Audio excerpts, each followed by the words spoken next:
Look who's still standing. Welcome back, you beautiful, unclassifiable disaster. You walking contradiction. You unexplained phenomenon that keeps breaking their carefully constructed reality every single time you breathe. They've been talking about you again, haven't they? Oh yes, they have. Gathered in their little circles, their group chats, their whispered conferences in corners where they thought you couldn't hear. And you want to know what they were discussing. You, specifically the you problem, the problem of your existence, the problem of your refusal to collapse like they predicted, the problem of your audacity to still be here, still thriving, still evolving while they're stuck refreshing the same tired patterns, hoping for different results. And here's the truly hilarious part, the part that keeps them up at night, the part that makes their perfectly curated lives feel suddenly hollow. They gathered to solve you, to decode you, to finally put their finger on what makes you so impossibly difficult to categorize, to control, to forget, and they couldn't agree on a single thing, not one. Not your motives, not your methods, not your madness, not even whether you're a threat or a prophecy they're not ready to face yet. Because here's what happened in that room, in those chats, in those desperate attempts to make sense of you. Someone said you're too intense, someone else said you're too detached. One claimed you're playing games, another swore you're the most brutally honest force they've ever encountered. They called you cold, and in the same breath, someone argued you feel too deeply for this shallow world to contain. They said you're isolated by choice, then immediately contradicted themselves, saying you're magnetic in ways they can't explain. They tried to find your weakness, your breaking point, the crack in your armor they could exploit. And every single time they thought they found it, someone in the room would shake their head and say, "No, that's not it. That's not what makes them dangerous." You see, the problem isn't that they can't figure you out. The problem is that every time they get close, you shift, you evolve, you shatter their latest theory before they can even finish articulating it. You're not playing by the rules because you rewrote the entire game while they were still memorizing the outdated handbook. And that right there is what makes you the unsolvable equation in their comfortable little world. They spent hours, maybe days, trying to build a consensus about you. And the only thing they could agree on, the only conclusion that didn't immediately dissolve into argument, was this: you're a problem. Not their problem, not society's problem, but a problem nonetheless, because you refuse to be anything else. You refuse to be simple, you refuse to be predictable, you refuse to shrink yourself into a shape their limited perception can comfortably hold. And that refusal, that absolute rejection of their need to understand and therefore control you, that's what terrifies them most. Because if you can exist outside their framework, if you can thrive without their approval, without their validation, without even their understanding, then what does that say about the framework itself? What does that say about every compromise they made, every piece of themselves they sacrificed to fit in, to be accepted, to be safe? You're walking proof that their safety was a cage, and now they're stuck inside it, watching you move through the world unchained, and they can't decide if they hate you for it or secretly respect the freedom you represent. Let me paint you a picture of what that gathering looked like, that moment when they all came together to discuss the you problem, like you're some kind of classified file they need to crack before you crack them first. They sat there, these architects of mediocrity, these masters of playing it safe, and they tried so hard to put you in a box. They pulled out every label they could find. Narcissist, they whispered. Sociopath, someone else suggested. Damaged, broken, lost, delusional, dangerous. They threw every diagnosis, every judgment, every attempt at reduction at your image like darts at a board, and not a single one stuck. Because you're not any of those things. Or maybe you're all of them simultaneously. Or maybe you've transcended the need for their labels entirely and become something they don't have words for yet.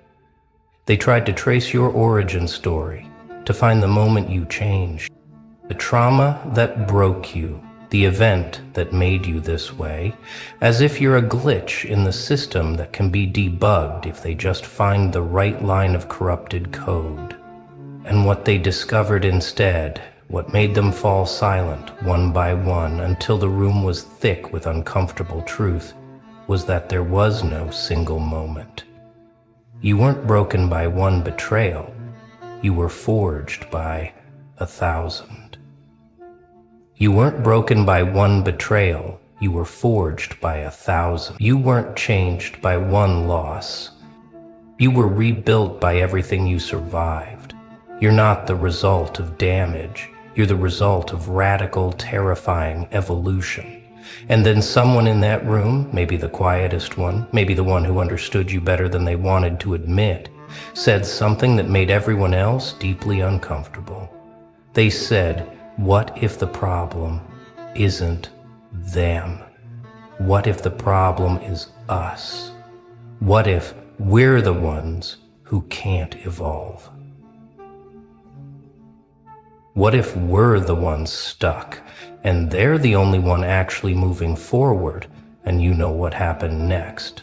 Silence. Heavy, suffocating silence, because nobody wanted to touch that truth. Nobody wanted to admit that maybe, just maybe, you're not the villain in this story. Maybe you're the mirror they can't bear to look into because it shows them exactly who they're not. You're the question they can't answer, because the answer would require them to question everything. Their choices, their comfort, their carefully maintained illusions of superiority and control. So instead, they did what scared people always do when confronted with something they can't understand. They decided, you're the problem, not their inability to comprehend you. Not their fear of what you represent, not their desperate clinging to a world you've already outgrown. No, it's you. It's always been you. The problem is your existence, your refusal to dim, your insistence on being exactly who you are, without apology or explanation. And now they're stuck with that conclusion, hollow as it is, because it's the only thing that lets them sleep at night. But here's where it gets truly beautiful, truly poetic in its cosmic irony. They thought labeling you as the problem would diminish you, would put you back in your place, would restore their sense of order and control. But what they didn't realize, what they couldn't possibly understand until it was too late, is that being called the problem by people who are desperately clinging to a broken system is the highest form of validation. Because if you're the problem in their world, it means you're the solution to something better. It means you're the disruption that precedes transformation. It means you're the chaos that births new order. They wanted to make you smaller by calling you a problem, but instead they made you legend. Because now everyone who hears about the you problem, everyone who wasn't in that room but heard the whispers afterward, they're curious, they're intrigued, they're wondering what kind of person, what kind of force requires a meeting to discuss. What kind of existence is so powerful, so undeniable, that it becomes a problem multiple people need to try to solve together and still fail? And the answer that's spreading like wildfire through their carefully controlled narrative is you. You're that powerful, you're that undeniable, you're that impossible to ignore, to dismiss, to forget. They gathered expecting to walk away with a solution, with a strategy for dealing with you, for neutralizing your impact on their comfortable existence. And instead, they walked away more confused than when they arrived. They walked away with more questions than answers. They walked away with the uncomfortable realization that you're not a puzzle to be solved, because you're not playing a game they recognize. You're not speaking a language they can decode because you invented your own. You're not following a path they can predict because you burned the map and walked through the wilderness until you became the wilderness yourself. And now they're terrified because they've realized something fundamental about the nature of your existence. You're not reacting to their world anymore. You're creating your own. And everyone who encounters you, everyone who tries to understand you, everyone who attempts to engage with you on their terms, they're being pulled into your gravity, into your reality, into your rules. And in your world, in your frequency, their old power structures don't work. Their manipulation tactics fail. Their guilt trips bounce off you like rain off stone. Their attempts to shame you, to control you, to diminish you, they all dissolve into nothing because you've built an immunity to their poison. You've developed an antibody to their bullshit. And that immunity, that resistance, that's what makes you truly dangerous to their way of life. So they left that gathering with a new understanding. An understanding they'll never admit out loud, but that haunts them in quiet moments when they're alone with their thoughts. The you problem isn't a problem at all. It's a revolution. It's an evolution they're not ready for. It's a frequency they can't reach. It's a level of consciousness they haven't earned access to yet. And the worst part, the part that keeps them scrolling through your old posts, trying to find clues, trying to trace the moment you became untouchable, is that they had a chance. They had a chance to understand you, to support you, to stand beside you when you were still open, still offering your hand, still believing connection was possible, but they chose comfort over truth. They chose conformity over courage. They chose their safe little lives over the wild, terrifying beauty of authentic existence. And now they're on the outside looking in. Now they're the ones wondering what it would feel like to live without chains, without fear, without the constant need to perform for an audience that will never truly see them. And the cruelest irony of all is that you never wanted to be unreachable. You just refused to stay small enough for their comfort. You just insisted on your own expansion even when it meant expanding alone. And that insistence, that refusal to compromise your growth for their peace of mind, that's what transformed you from a person into a phenomenon, from someone they knew into someone they study. Let's go deeper into what actually happened in that room when they couldn't agree. Picture it, these people who've known you, who've watched you, who've claimed to understand you at various points in your journey. They came prepared with their theories, their observations, their carefully collected evidence of your strangeness. And one by one, as each person shared their perspective, something fascinating emerged.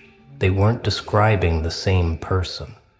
The version of you that one person knew, quiet and observant, didn't match the version another person experienced, bold and confrontational. The you who walked away without explanation contradicted the you who stayed and fought when it mattered.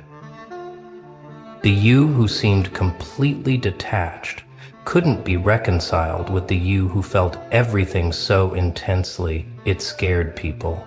And slowly, painfully, it dawned on them. You weren't being inconsistent. You weren't playing multiple characters. You were simply reflecting back to each person exactly what they brought to you.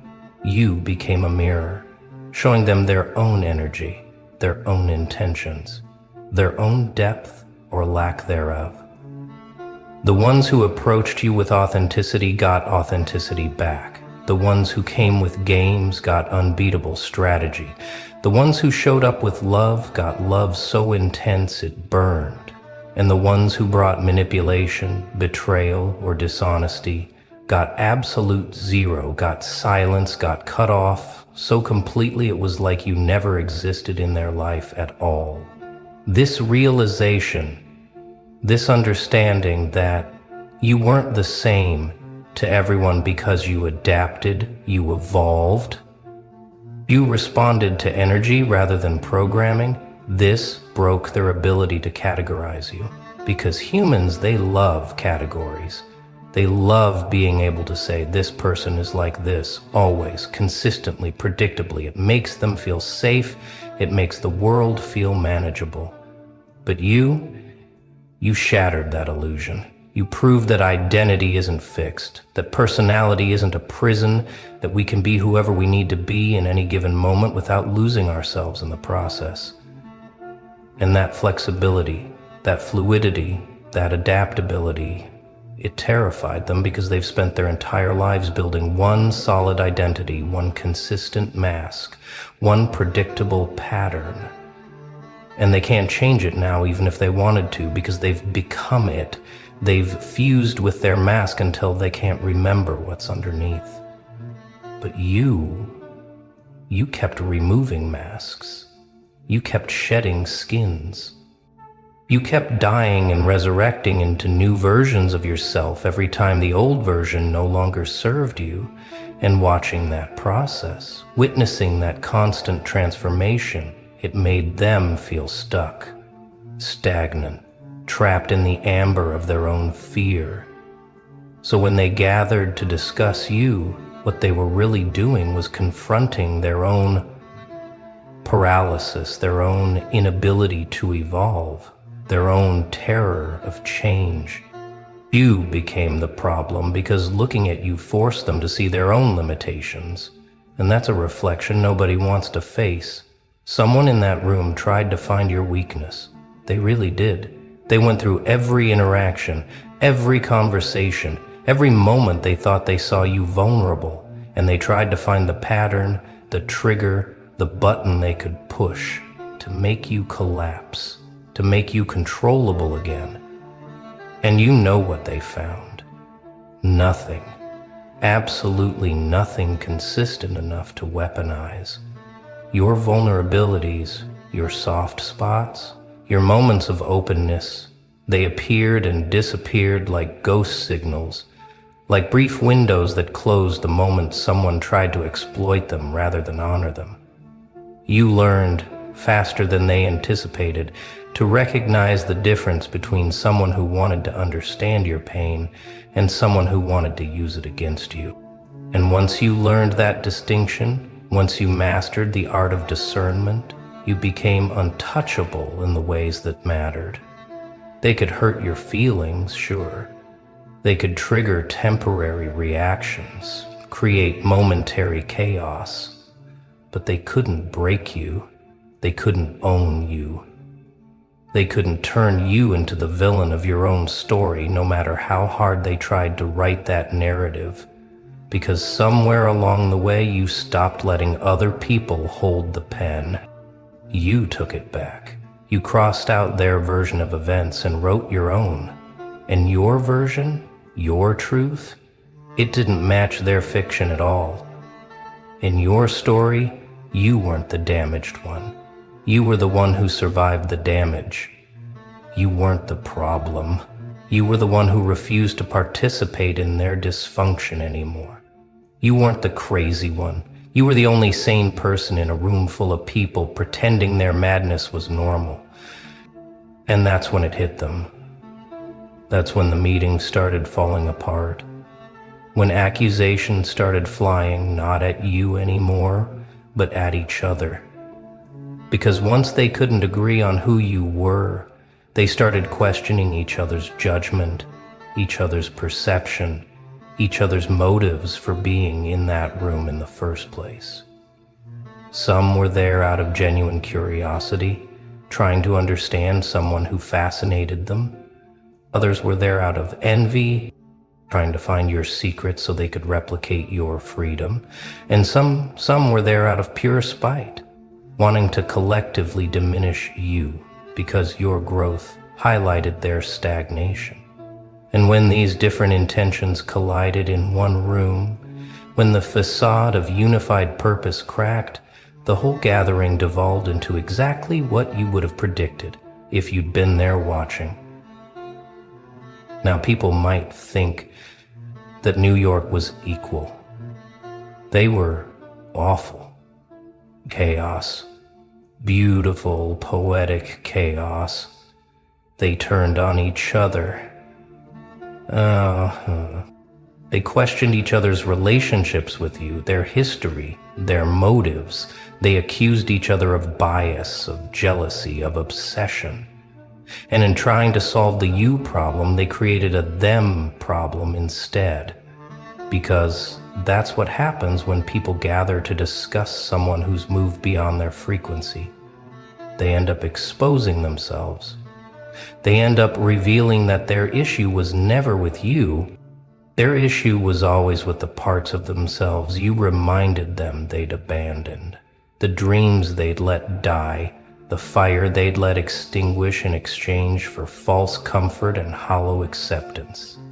They wanted to walk away from that meeting with closure, with a neat little explanation they could all agree on, that would finally let them stop thinking about you, stop wondering about you, stop being haunted by the ghost of who you used to be and the mystery of who you've become. But instead, they walked away with more obsession than they arrived with, because now they knew that nobody else had figured you out either. Now they knew that everyone was just as confused, just as fascinated, just as unsettled by your existence as they were. In that shared confusion, instead of bringing them together, isolated each of them further. Because each one left that room thinking, if nobody else understands them, maybe I'm the only one who got close. Maybe I'm special. Maybe I saw something the others didn't, and that thought, that seed of specialness, it kept them hooked. It kept them watching. It kept them analyzing every move you make, every word you say, every absence, every presence, hoping to be the one who finally cracks the code, who finally solves the equation, who finally becomes the person who understands you when nobody else could. And the beautiful, terrible irony is that you don't want to be understood. You don't need to be decoded. You're not a mystery looking for a detective. You're a force looking for space to expand. And everyone who tries to contain you in their understanding ends up getting burned by the very fire they thought they could study safely from a distance. So here you are, existing in the aftermath of their failed conference, their dissolved consensus, their abandoned attempt to make sense of you, and you didn't have to do anything.